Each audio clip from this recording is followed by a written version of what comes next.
Confection de fausses cartes d'électeurs. La rumeur courait ces derniers jours. La police a mis la main sur un gérant de cybercafé. Environ 5000 électeurs auraient été saisis. Explication à suivre. Pendant ce temps, le processus électoral suit son cours.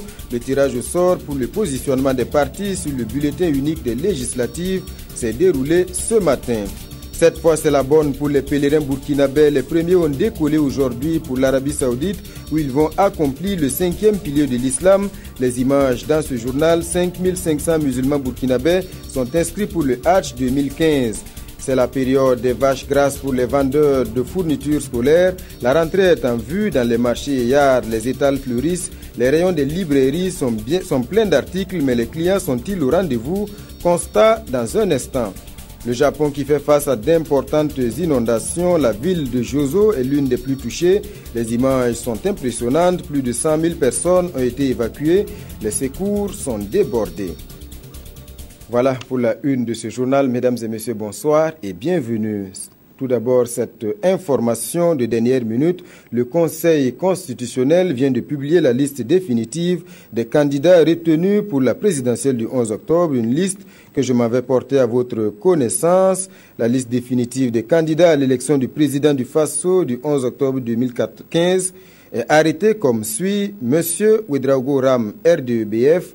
Monsieur Ouedraogo Ablassé, le Faso autrement, Monsieur Diabré Zéphirin, UPC, Monsieur Tougouman Victorien Barnabé Wenkouni, MAP, Monsieur Bari Taïrou, Parent, Monsieur Kabouré Rockmar Christian, MPP, Monsieur Natama Jean-Baptiste, candidat indépendant, Madame Séré Sérémé Saran, PDC, Madame Toué Françoise, candidate indépendante, Monsieur Zampaligré Isaka, candidat indépendant, Monsieur Kanazoé Adama Agir, Monsieur Sankara Benewende Stanislas Unir PS, Monsieur Ouedraogo Boukare, candidat indépendant, Monsieur Yameogo Maurice Denis Salvador Toussaint, RDF. Sur les 16 candidats, vous l'aurez remarqué, 2 ont été recalés. Il s'agit en l'occurrence de M. Yacouba Ouedraogo et de M. Djibril Bassolé. Je vous le disais en titre, un gérant de cybercafé arrêté pour confection frauduleuse de cartes d'électeurs. Il avait déjà fabriqué près de 5000 fausses cartes pour qui et à quelle fin, nul ne le sait pour l'instant. Les investigations se poursuivent du côté de la Commission électorale nationale indépendante. On suit également avec attention cette affaire. Explication, Amadou Ilboudo, Jacques Lamissa Tarpaga. Ce sont en tout 5000 cartes d'électeurs qui auraient été confectionnées dans un cybercafé à Ouaga 2000. L'Union pour le progrès et le changement, l'UPC, s'est déjà saisie de l'affaire. Il nous est revenu qu'au niveau d'un cyber à Ouaga 2000, il y avait des conceptions frauduleuses de cartes électorales. Vous avez pu vérifier? Voilà, nous avons pu vérifier. Nous avons demandé au commissariat de Ouaga 2000 qui est allé sur les lieux, qui a interpellé le gérant qui dit avoir fabriqué près de 5000 cartes d'électeurs frauduleusement. Son matériel a été saisi et nous suivons cette affaire très au sérieux. La Commission électorale nationale indépendante est également sur le qui-vive, mais pour Maître Barthélémy Kéré, président de la CENI, le processus électoral reste sécurisé. Pour la sécurisation de l'ensemble du processus, il y a donc le ministère de la Sécurité qui a mis en place un dispositif présidé par le chef d'état-major de la gendarmerie, secondé par le directeur général de la police. C'est cette structure-là que j'ai saisie pour leur demander de procéder aux investigations le plus rapidement possible, de me confirmer ou d'infirmer cette information. Mais en tout état de cause, la confection de je ne sais pas combien de cartes d'électeurs ne peut avoir aucune influence sur l'autre système. Vous pouvez confectionner des cartes d'électeurs si vous voulez, mais vous ne pouvez pas faire en sorte que ces électeurs puissent se retrouver sur la liste des électeurs. Des noms de certains partis auraient été signés par le gérant du cybercafé interpellé. Selon Nathanaël Ouedraogo de l'UPC, tout le monde a les yeux rivés désormais sur la justice pour le dénouement de cette affaire. Et au moment où éclate cette affaire de fausses cartes d'électeurs, l'autorité supérieure de contrôle d'État et le RENLAC se portent en première ligne dans le combat contre la fraude et la corruption électorale. Les deux institutions lancent à partir d'aujourd'hui une campagne de sensibilisation, objectif des élections libres et équitables avec des résultats acceptés de tous. Salifou Belem, Drissa Séré. À la veille des campagnes électorales pour les présidentielles et les législatives du 11 octobre, l'autorité supérieure de contrôle d'État et le réseau national de lutte anticorruption lancent à leur niveau une campagne de sensibilisation sur la corruption et la fraude électorale. Objectif, baliser le terrain pour des élections libres, transparentes et crédibles. Cette campagne se fonde sur la loi adoptée le 7 avril 2015 par le CNT portant modification du code électoral et celle du 3 mars 2015 portant prévention et répression de la corruption au Burkina Faso. Les deux structures seront regardantes sur les dispositions des textes répressifs. Les pratiques de corruption et de fraude électorale, notamment la distribution de billets de banque, des gadgets divers, des bons d'essence, des bons de permis de conduire, l'achat de cartes d'électeurs ont déjà fait l'objet de dénonciations publiques par différents acteurs politiques. Ces pratiques sont à bannir. De quelle légitimité un président, élu national ou local, peut-il jouir pour exercer sereinement son mandat si, à l'origine, les élections ont été entachées d'actes de corruption ou de fraude électorale? S'intéressant d'abord aux partis politiques, le RENLAC et l'ASE veulent avant tout amener les populations à promouvoir la culture du refus de la corruption et de la fraude électorale. Le processus électoral fera l'objet d'une grande surveillance. Des affiches publicitaires, des spots télévisuels et des messages radiophoniques en langue nationale seront diffusés. Pour cette campagne, l'ASE et le RENLAC sont soutenus par l'ONG Diaconia et le Conseil national de la transition.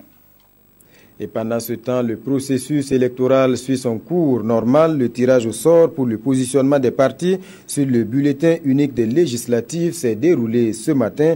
Une opération conduite par la CENI en présence des représentants des partis politiques et des regroupements d'indépendants. Compte rendu Amadou Ilboudo et Jacques Lamissa Tarpaga. Voici comment les partis politiques et regroupements de candidats indépendants sont positionnés sur le bulletin unique. Les partis sont donc tirés au sort par ces jeunes enfants élus par un huissier de justice, circonscription par circonscription, c'est-à-dire les provinces.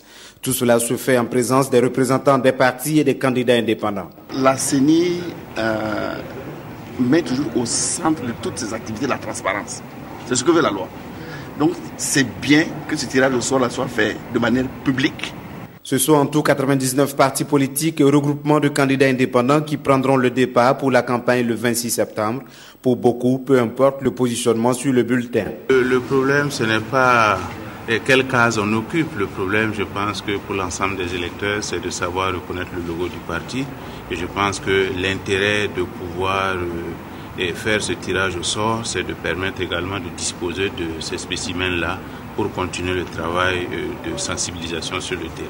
Le positionnement, c'est un jeu de chance, j'allais dire, parce que c'est pas ça qui va faire forcément que l'électorat votera pour vous, mais le positionnement est très important dans un jeu de clarté, pour qu'on ne dise pas qu'on a favorisé tel parti ou tel autre. Si vous êtes au milieu, à la 3e colonne et à la 8e ligne au milieu, c'est pas évident qu'on vous retrouve. Alors que si vous êtes première colonne, première ligne, c'est plus facile. Après le tirage, la CENI met à la disposition des partis et candidats des spécimens pour mener la campagne. Reste maintenant la liste définitive des candidats à la présidentielle pour un autre tirage au sort. Et ça aussi, c'est fait depuis ce soir. Toute autre chose pour poursuivre, c'est fait. Les premiers pèlerins musulmans ont quitté Ouagadougou aujourd'hui pour l'Arabie Saoudite, à la Mecque et dans d'autres localités et sites sacrés en Terre Sainte. Ils vont accomplir le 5e pilier de l'islam, à savoir le Hajj. D'autres vols vont suivre. En rappel, 5500 musulmans burkinabés sont inscrits pour le Hajj 2015. Roger Kam, Mamadou Ali, Compaoré. C'est parti pour le Hajj 2015. Le premier vol à destination de la Terre Sainte des musulmans a quitté Ouagadougou aujourd'hui. Cette année, ce sont 5500 pèlerins burkinabés qui effectueront le pèlerinage. Vraiment, c'est un sentiment de satisfaction, de joie, parce que depuis un certain temps, moi, je voulais en tout cas effectuer le pèlerinage à la Mecque. Très contente d'aller à la Mecque. J'ai dit merci à Dieu merci. Les départs sur la Terre Sainte se feront à partir de l'aéroport de Ouagadougou et de celui de Bobo-Dioulasso avec pour chaque vol environ 500 pèlerins. Les pèlerins au total, il y a 5550 officiels. Les 50, ce sont des délégués. Donc ça fait 5550. Et comme c'est que l'ambassadeur parlait tout à l'heure, il n'y a que 3 visas qui n'ont pas encore passé à la machine, qu'on espère que d'ici demain, ça va être possible. Demain, il y aura 2 vols, Inch'Allah. Le ministre de l'administration du territoire a représenté le gouvernement pour souhaiter bon voyage aux pèlerins. Les efforts qui ont été faits à différents niveaux, que ce soit par le gouvernement, le comité d'organisation du pèlerinage, la communauté musulmane, etc., que les efforts qui ont été faits par les uns et les autres aboutissent à un bon déroulement du pèlerinage pour nos pèlerins. Nous demandons aussi à Dieu qu'il fasse que le pèlerinage se passe très bien. Les organisateurs auront la fourchette du 10 au 17 septembre pour organiser le départ de tous les pèlerins vers la Mecque. On revient à présent sur le Conseil des ministres qui s'est tenu hier au palais de Koussiam. En plus des décrets fixant officiellement les dates de la campagne électorale, d'autres grands dossiers étaient sur la table. Suivons les explications de Suleiman Sanou et Maxime Zongo. 8 heures durant, les membres du gouvernement ont délibéré sur de nombreux dossiers. Au titre du ministère de l'administration territoriale et de la décentralisation, 2 décrets ont été adoptés. Le premier fixant la période de la campagne à l'élection présidentielle le dimanche 20 septembre à 0 heure et celle des législatives le samedi 26 septembre. Au titre du ministère du Commerce, le Conseil a adopté un décret permettant la prorogation du mandat de l'Assemblée générale de la Chambre des métiers de l'artisanat du Burkina. Le 15 juillet, j'ai dû introduire un rapport pour l'organisation des élections au niveau de la CEMABF. Et à ce niveau, il m'avait été autorisé d'organiser ces élections le 13 septembre. Mais suite à ce décret, nous avons mis en place des comités qui ont travaillé. Ils ont essayé de dérouler un chronogramme des activités. Et il ressort de ce chronogramme-là que véritablement la date du 13 septembre pour l'organisation des élections ne pouvait pas tenir. Au cours de ce conseil, un rapport de loi portant institution d'un corps de volontaires au Burkina a été examiné et adopté. Au niveau des insuffisances, bien entendu, nous avons noté que la durée du volontariat était de 6 mois. Nous avons voulu l'étendre à 12 mois, de telle sorte que tous ceux qui font le volontariat avec 12 mois de volontariat puissent être dispensés du service national de développement. Le deuxième élément, c'était étendre le champ d'application du volontariat pour ne pas que ça touche uniquement le secteur public. La rentrée qui s'approche à grands pas n'est pas passée sous silence. Un point sur les retards des universités et la problématique des heures supplémentaires ont été exposés au Conseil.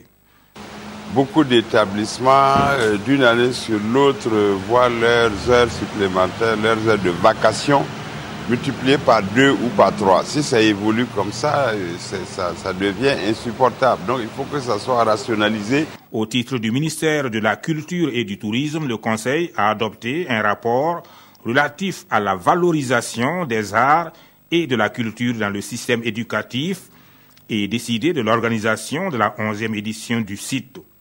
Alors l'enjeu pour nous, c'est de faire en sorte qu'encore une fois de plus, le Burkina Faso et particulièrement à Ouagadougou ici, soit le centre d'intérêt, encore une fois de plus, de ce salon-là, et de montrer ce que nous avons effectivement en matière donc, de touristique.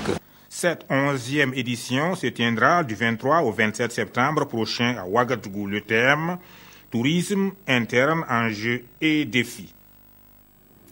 À quelques jours de la grande rentrée scolaire, 600 acteurs de l'enseignement secondaire se concertent sur les grands défis de l'année qui commence. C'est la 7e conférence annuelle de l'enseignement secondaire. Les responsables d'établissements sont venus de toutes les régions pour poser un diagnostic sans concession du fonctionnement des lycées et collèges du Burkina. Gérard Sommet, Ini Walkoy, Janine Kambire. Les établissements d'enseignement secondaire au Burkina ont connu ces dernières années des soubresauts divers, souvent regrettables, caractérisés par l'indiscipline, la remise en cause de l'autorité éducative, les déblayages intempestifs, les sit-ins, les marches accompagnées parfois de destruction de biens publics et privés, l'atteinte à l'intégrité physique, et j'en passe. Des problèmes auxquels vont réfléchir les 600 acteurs de l'enseignement secondaire venus des 13 régions du Burkina. Ce dysfonctionnement est également sous-tendu par le manque de moyens financiers. Mais il faut également la formation du personnel administratif, mais du personnel enseignant en matière de management. Parce que les relations interpersonnelles dans la communauté éducative, ces relations sont très importantes. Les recommandations issues de la 7e conférence annuelle de l'enseignement secondaire contribueront à assurer aux différents acteurs un meilleur climat de travail et de meilleures performances. Il s'agit d'affronter l'année scolaire 2015-2016 avec beaucoup plus de sérénité. Et comme de coutume, à l'orée de la rentrée scolaire, s'il y a des articles qui ont la cote, c'est bien les fournitures scolaires. Un peu partout dans les marchés et yards, des étals font leur apparition. Une de nos équipes a fait le tour de quelques sites et visiblement, l'affluence n'est pas encore au rendez-vous. Par contre, dans les librairies classiques, c'est déjà la bousculade. Les parents se disent soucieux d'offrir à leurs enfants du matériel de qualité. Reportage, Nongma Kouda et Viviane Tchenderbeogo. Ces librairies sont situées en face du lycée Nelson Mandela de Ouagadougou. Ici, les vendeurs se tournent les pouces en attendant d'éventuels clients. Et pour Adama Ouedraogo, qui est dans le domaine depuis plus de 28 ans, les choses ont bien changé. Pour le moment, les fournitures ne sortent pas. Il faut dire que le métier n'est plus comme avant. On a la concurrence des grossistes qui font du détail et puis les crédits. On est obligé de faire avec. Sinon, nos cahiers vont nous rester sur les bras. Non loin, chez Rasmané Soulé, ce qui s'achète pour le moment, ce sont les fournitures de bureau. Il espère que plusieurs parents viendront s'approvisionner chez lui. Les cahiers vont de 600, de 500, de 250, de 200, de 100 francs même. Au grand marché Rodwoko, le manque de cahiers ne se pose pas. Bien au contraire, les étals sont bien achalandés.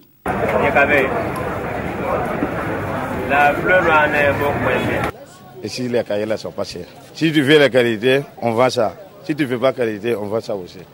Eudoxie Bayoulou a commencé à préparer la rentrée scolaire de ses enfants. Elle a préféré effectuer ses achats dans une librairie classique. Quand je suis arrivée, ils m'ont dit de venir payer avec eux. Mais j'ai préféré rentrer dedans. Pourquoi?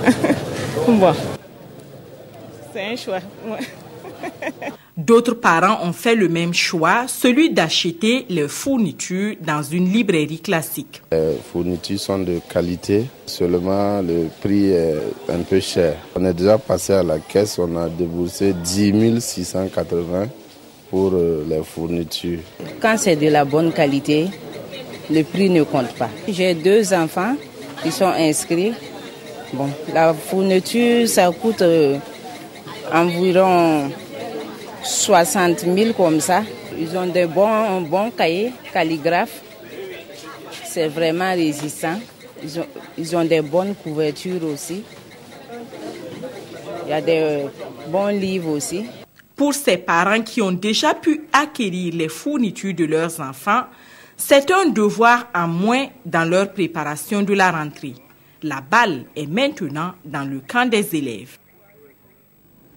La santé, c'est l'une des composantes majeures du programme socio-économique d'urgence de la transition. Le PSUD qui a remis en début de semaine des moyens roulants au ministère de la Santé. 60 motos neuves, question de renforcer les capacités opérationnelles des agents de santé sur le terrain. Moussa Ouedraogo, Draman Guéné.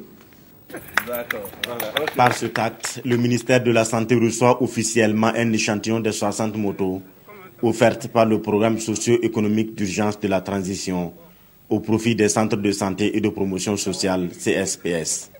Du matériel roulant d'une valeur de 104 millions de francs CFA pour résoudre le problème de mobilité des agents de santé dans les zones rurales. Je crois que c'est un geste qui vient convaincre tout le monde qu'en si peu de temps, beaucoup de choses peuvent se faire. Une 60aine de motos qui vont sans doute permettre à notre système d'être encore plus opérationnel à travers l'activité de formation sanitaire qui sont en train d'être construites. Et plus que dans une formation sanitaire, pour que le paquet minimum d'activité puisse être offert convenablement, surtout au niveau communautaire, il est important que les agents de santé disposent d'un matériel roulant capable de leur permettre de se mouvoir à tous les points de vue. Selon le coordonnateur du programme, Olivier Sawadogo, des bâtiments sont en chantier et seront livrés dans les jours à venir, toujours dans le cadre de la mise en œuvre du programme socio-économique d'urgence de la transition.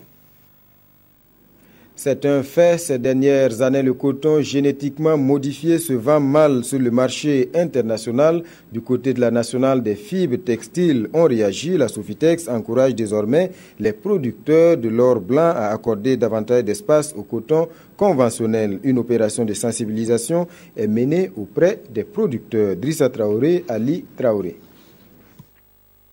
Un champ de coton génétiquement modifié à perte de vue à Songalodara, à 30 km de Bobo du Lasso. Dans cette localité, les cultures sont à l'étape de floraison-capsulaison. Une bonne évolution, malgré le retard des pluies, mais cette qualité de coton se vend mal sur le marché international. C'est ce qui explique ce jour la visite de ces techniciens de la nationale des fibres textiles. Le problème est que, avec le temps, on s'est rendu compte que la proportion de fibres coûte au niveau du CGM, du coton conventionnel génétiquement modifié, augmentait, alors que la fibre courte ne se vend pas très bien. Donc on a demandé à ce qu'on augmente un peu la part du coton conventionnel. Sous forme d'échange, les techniciens ont pu expliquer les avantages qu'offre le coton conventionnel sur le marché. Les producteurs en retour ont promis d'associer la culture de ce coton à celui génétiquement modifié, mais à des conditions. Si on monte un peu le prix d'achat, on peut retirer en arrière. Parce que si tu as 20 hectares, tu peux diviser en deux, faire 10 hectares de conventionnel, 10 hectares de OGM. Ils ont demandé à ce qu'on puisse rendre disponible les insecticides, l'engrais à temps pour qu'ils puissent faire le travail dans les meilleurs délais. Pour cette année, la Sofitex expérimente la culture du coton conventionnel dans le champ de Noumouké Sanou, une expérience qui va certainement servir aux autres producteurs dans les années à venir. Le coton, une matière de base pour la légende de la mode Patéo, le styliste et grand couturier, a décidé d'encourager les présentateurs de la télévision du Burkina, vous les voyez en image, et leur a gracieusement offert des chemises Patéo, un don transmis ce matin par la directrice commerciale de la RTB, Mariam Vanessa Touré, à la rédaction. Le Burkina, grand pays exportateur de bétail et de produits de l'élevage, désormais il est question d'améliorer les recettes en la matière pour assurer le financement des projets dans le secteur. Les acteurs réfléchissent notamment à de nouveaux systèmes de prélèvement de taxes sur les produits destinés à l'exportation. Gérard Sommet, Ini Walkoy Janine Kambire. Au Burkina Faso, l'élevage, pratiqué par plus de 86% de la population, contribue à la création annuelle de 900 000 emplois et participe à hauteur de 18% au produit intérieur brut national. Avec les animaux sur pied, les cuirs et autres peaux, les produits de l'élevage constituent environ 26% des exportations et occupent le 3e rang après l'or et le coton.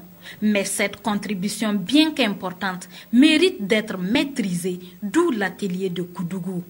Ce que nous attendons de cet atelier, c'est que les participants fassent des propositions concrètes pour nous dire exactement comment nous pouvons améliorer ces prélèvements-là au niveau des produits de l'élevage qui sont exportés.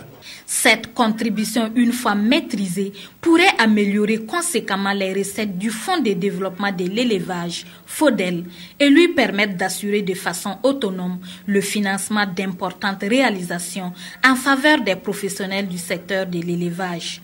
Mais en attendant, 3 femmes bénéficient chacune d'un prêt d'1 million de francs CFA pour développer un élevage de volailles et de porcs. Et justement, on reste dans le secteur de l'élevage et on s'arrête sur une viande dont le succès ne se dément pas, le porc au four. Si l'activité a de tout temps été surtout l'apanage des hommes, on remarque ces derniers temps l'arrivée des femmes. Elles sont de plus en plus nombreuses à se lancer dans la préparation et la vente de la viande de porc et visiblement, ça marche. Suivez plutôt ce reportage de Nongma Kouda et Yolande Lompo. Les voilà à l'œuvre. Petit à petit, elles sont en train d'embrasser un métier qui jadis était réservé aux hommes. Installées à Yarma il y a 7 ans de cela, Noélie, Céline et Jeanne d'Arc se sont découvertes des talents de rôtisseuses de porc en plus de la vente du dolo. Si cette double casquette leur prend trop de temps, Elle leur permet cependant de garder une certaine complicité avec leurs conjoints qui souvent n'hésitent pas à leur prêter main forte. Nous sommes conscientes que c'est un travail réservé aux hommes. Mais comme on a besoin de survivre, on n'a pas le choix. Je me débrouille avec ça pour payer les scolarités de mes enfants. Bon, j'ai un enfant même qui est à l'internat, que je paye 300 000. Chacun a son problème, chacun a son choix. Tu vois, non? Bon, on ne peut pas dire que ce que la femme fait là, c'est pas bon. Bon, ils cessent de manger, donc c'est bien. Du fait de leur couleur, ces morceaux de viande attirent plus d'un. En tout cas, la viande est délicieuse. J'ignore ce qu'elles utilisent pour ce qui est de la couleur. Mais voyez vous-même, n'est-elle pas bien cuite? Ici, les tables sont disposées l'une à côté de l'autre et cette proximité témoigne de la bonne ambiance qui règne entre elles et leurs voisins qui mènent la même activité. Comme notre table est alliée comme ça là, c'est bon pour nous. Ça fait des années qu'on est ici. Rien comme problème ici. Ces rôtisseuses emploient 2 à 3 personnes et de ce fait contribuent de manière significative au développement de leur pays. Voilà pour ce reportage. Bon appétit. À présent, cette opération de communication de la Banque ouest-africaine de développement, la BOAD, veut se faire mieux connaître et sa première cible, ce sont les journalistes Jean-Eudes Bayala, Frédéric Etienne Bassenga. Le cycle d'un projet financé par la Banque ouest-africaine de développement, voilà le sujet qui rassemble ces hommes de médias qui ont une chose en commun, l'intérêt pour les questions économiques. Voulu par la BOAD, cette formation entre en droite ligne de l'une de ses nouvelles ambitions, se rapprocher de ses États membres en passant par les médias. La BOAD compte renforcer son positionnement comme partenaire privilégié des États et du secteur privé. Cette ambition est clairement exprimée dans son deuxième plan stratégique qui couvre la période de 2015 à 2019. En effet, notre institution cherchera à renforcer sa visibilité, à mieux expliquer ses actions, tout en restant ouverte aux avis et suggestions émanant de ses différents publics. C'est dans ce cadre que d'autres initiatives seront lancées en fonction des opportunités, bien sûr, dans le sens du renforcement des relations entre la BOAD et les médias, en particulier ceux du Burkina Faso.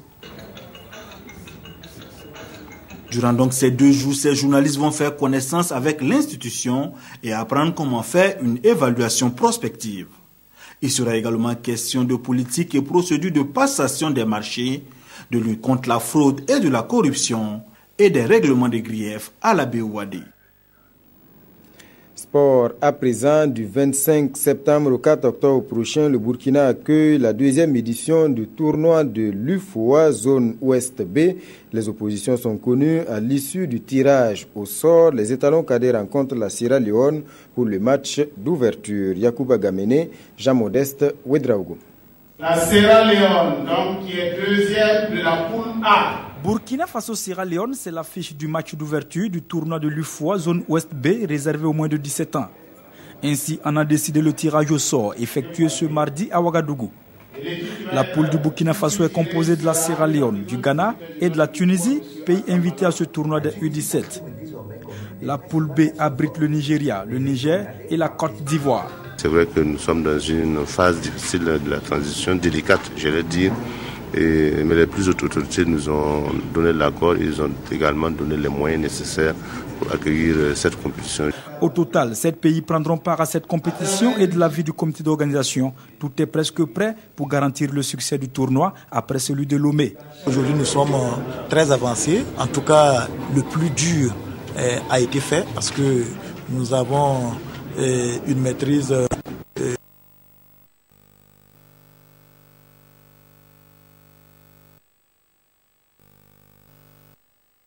Les équipes seront installées. La cérémonie d'ouverture est prévue pour le samedi 25 septembre à 15h30 au stade du 4 août de Ouagadougou avec l'opposition Burkina Faso-Sierra Leone suivie d'un alléchant Ghana-Tunisie. La finale est attendue pour le 4 octobre 2015. À présent, un coup d'œil dans les colonnes des quotidiens. La plupart d'entre eux reviennent sur les décrets fixant la période de la campagne électorale. Toboum, Evelyne Dabiré. Ouverture de la campagne électorale 20 et 26 septembre, informe l'observateur Palga. Et c'est une décision prise lors du Conseil des ministres du 9 septembre, un conseil que publie en intégralité vos quotidiens. Mais après le 11 octobre, date des élections, explique le journal Le Soir, le nouveau président du Faso et les députés élus seront fixés sur leur sort réel dans 8 jours si tout est jugé normal et 21 jours s'il y a des irrégularités constatées pendant les votes. Des jours de vérification que votre quotidien appelle les 21 jours de danger pour le Burkina. Alors, allons-nous en sortir ou allons-nous sombrer? Questionne le quotidien qui s'approprie l'interrogation des évêques dans leur message en date du 6 septembre dernier. Et ce journal de proposer ceci, il faut penser dès à présent tous les mécanismes possibles pour stabiliser le pays entre le 11 octobre et les 21 jours qui mèneront au résultat définitif. Actualité hors du Burkina, l'observateur Palga informe d'une première plus qu'inquiétante. Près de 200 militaires camerounais de retour de plusieurs mois de mission en Centrafrique ont défilé ce 9 septembre dans les rues de Yaoundé. Motif de leur mécontentement, 19 mois d'arriérés de primes. Et à Yaoundé, informe aujourd'hui au Faso, les gros bonnets de l'armée minimisent l'affaire. Cela ne concerne que 200 soldats sur près de 1230 mobilisés en Centrafrique, avance un officier de l'armée camerounaise sur RFI, rapporte ce quotidien. Mais l'Union africaine saisie reconnaît des erreurs factuelles et s'engage à réparer ce impair, conclut ce quotidien.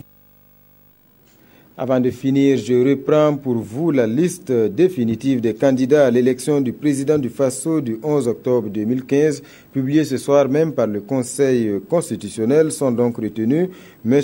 Ouedraogo Ram, RDE-BF, M. Ouedraogo Ablacé, le Faso autrement, M. Djabré Zéphirin, UPC, M. Tougouma Victorien Barnabé Wenkouni, MAP, M. Bari Taïrou Parent, M. Kaboré Rockmar Christian, MPP, M.